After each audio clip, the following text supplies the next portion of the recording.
축구선수.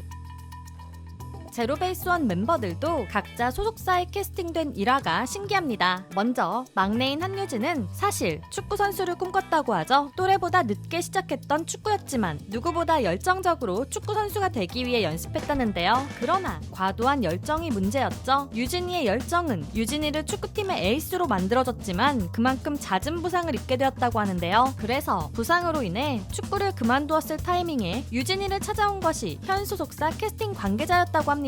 하지만 그보다 유진이를 먼저 찾아온 소속사가 있었는데 바로 SM이었다고 하죠. SM이 접근한 당시에는 축구를 하고 있어서 거절했으나 SM은 생각이 바뀔 수도 있으니 1년 뒤에 다시 연락하겠다고 했는데요. 그 사이에 유진이가 SNS에 올린 사진을 보고 많은 소속사들이 유진이에게 접근하였고 그중 현 소속사가 가장 타이밍이 좋았다고 합니다. SM은 유진이를 잊지 않고 1년 뒤에 연락을 했으나 이미 연습생이 된 뒤였다고 하네요. 직접 지원한 적이 없다. 제로베이스원의 건욱은 직접 오디션에 지원해본 적이 없다고 합니다. 그럼 어떻게 연습생이 되었을지 궁금하실 텐데요. 바로 DM으로 캐스팅 제의를 받았다고 하죠. 어린 시절부터 남다른 비주얼을 자랑하고 있었기에 건욱에게는 DM으로 자주 캐스팅 제의가 왔다고 하는데요. 친구들과 PC방에서 게임을 하던 중 현 소속사에게 DM을 받아 오디션에 합격하며 연습생 생활을 시작했죠. 그 후 건욱이는 MBC 서바이벌 오디션인 극한 데뷔 야생돌에 참가하여 남다른 피지컬과 랩 실력을 뽐내며 자신을 알렸고 엠넷의 서바이벌 오디션 보이즈 플래닛을 통해 더욱 발전한 모습을 보여주며 제로베이스원으로 데뷔했습니다. 당연히 예지!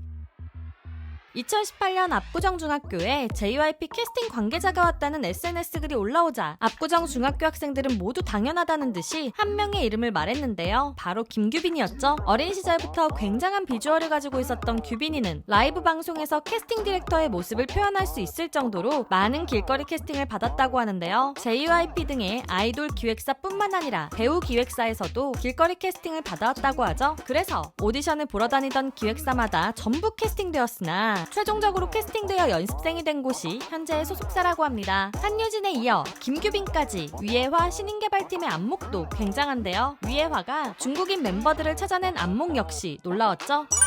친구가 올린 사진.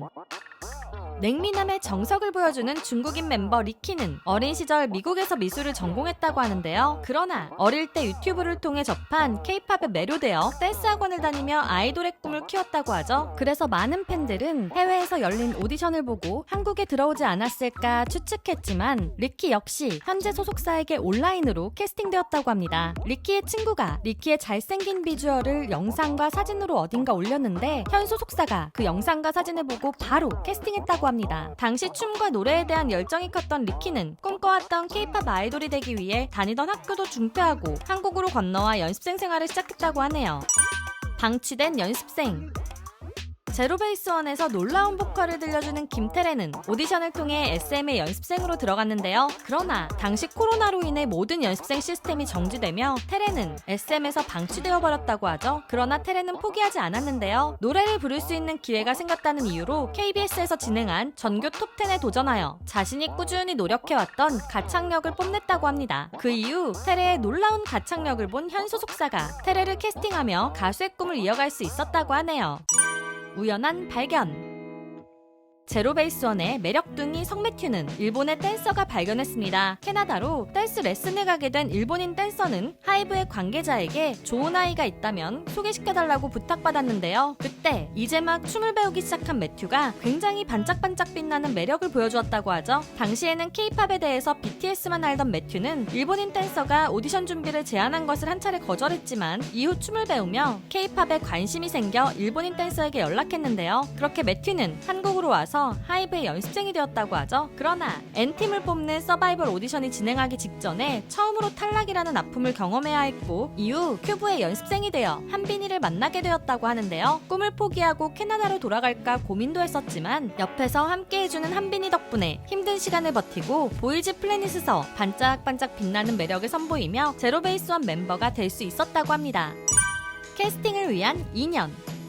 제로베이스원의 음악 천재 장하오는 공부도 굉장히 잘한 것으로 알려져 있는데요. 중국 한 지역에서 1등으로 중국 명문대학에 입학할 정도였다고 하죠. 대학을 다니며 음악교사도 준비하고 대학원 입학도 고려하던 하오는 현 소속사로부터 처음 캐스팅 제안이 왔을 땐 학업을 이유로 거절했다고 합니다. 그러나 캐스팅 담당자는 포기하지 않고 하오를 따라다녔는데요. 해당 캐스팅 담당자는 퇴사를 생각하고 있었으나 하오만은 꼭 캐스팅해야 된다는 이유로 무려 2년이나 퇴사를 미루었다고 하죠. 그 결과 보이즈 플래닛 최종 1위에 빛나는 놀라운 재능의 장하오를 팬들이 만날 수 있었다고 합니다.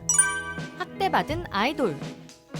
제로베이스원의 맏형 김지웅은 과거 데뷔를 했던 아이돌이었죠. 어린 시절 춤에 관심이 많아 댄스팀을 하며 아이돌을 꿈꿨던 김지웅은 여러 오디션을 보고 연습생이 되어 이넥스의 진암으로 데뷔했는데요. 그러나 지웅이의 첫 데뷔는 안타깝게 끝이 났죠. 활동할 때 메이크업과 미용 시술은 자비로 받게 하고 그룹의 연습실은 에어로빅 교실에 대여해 해주며 기획사에게 한 끼 안 먹는다고 안 죽는다는 식의 폭언을 들어가며 숙소의 생필품 비용과 식비도 지원받지 못했다는데요. 해당 기획사의 대표는 지웅이와 이넥스 멤버들에게 매장시키겠다, 가정교육을 못 받았다, 밉상이다 등의 모욕과 멤버 교체, 위약금 등의 협박을 해왔다고 합니다. 결국 멤버들은 계약 부존재 확인 소송을 진행했고 법원이 이들의 손을 들어주며 자유의 몸이 되었다는데요. 지웅이는 이후 배우 생활을 하며 배우 커리어를 쌓았지만 여전히 아이돌의 꿈을 포기할 수 없어서 보이즈 플래닛에 도전하며 제로베이스원의 멤버로 다시 꿈을 이어가는 중입니다. 늦은 도전. 보통 아이돌들은 어린 나이부터 아이돌이 되기 위한 준비를 하는데요. 제로베이스원의 리더 성한빈은 성인이 되어서야 아이돌에 도전했죠. 춤을 좋아해서 중학교 3학년 때부터 댄서의 꿈을 키워오던 한빈이는 K-팝 학과로 대학을 진학하며 댄스 디렉터의 꿈을 꿨다고 하죠. 그러나 한빈이는 동생이 클라이밍 유소년 국가대표가 되는 것을 보며 자신도 가슴속에 간직하던 아이돌의 꿈에 도전하기로 결심했다는데요. 그래서 21살의 늦은 나이에 오디션을 보러 다니기 시작했고 큐브 엔터테인먼트에 합격하며 아이돌 연습생이 되었지만 결국 큐브에서 데뷔하지 못하고 소속사를 나오게 되었습니다. 그리고 보이즈 플래닛에 도전하여 엄청난 주목을 받으며 제로베이스원의 멤버가 될 수 있었던 것이었죠. 큐브는 인재를 알아보지 못하고 2명이나 놓치게 되었네요. 서바이벌 오디션을 통해 제로베이스원으로 모이기 전의 멤버들은 정말 여러 우여곡절을 겪었다는 것을 알 수 있는데요. 여러분들은 어떤 멤버의 사연이 가장 흥미로웠는지 댓글로 남겨주세요. 지금까지 여러분들의 가장 가까운 K-팝 친구 두유람이었습니다. 안녕.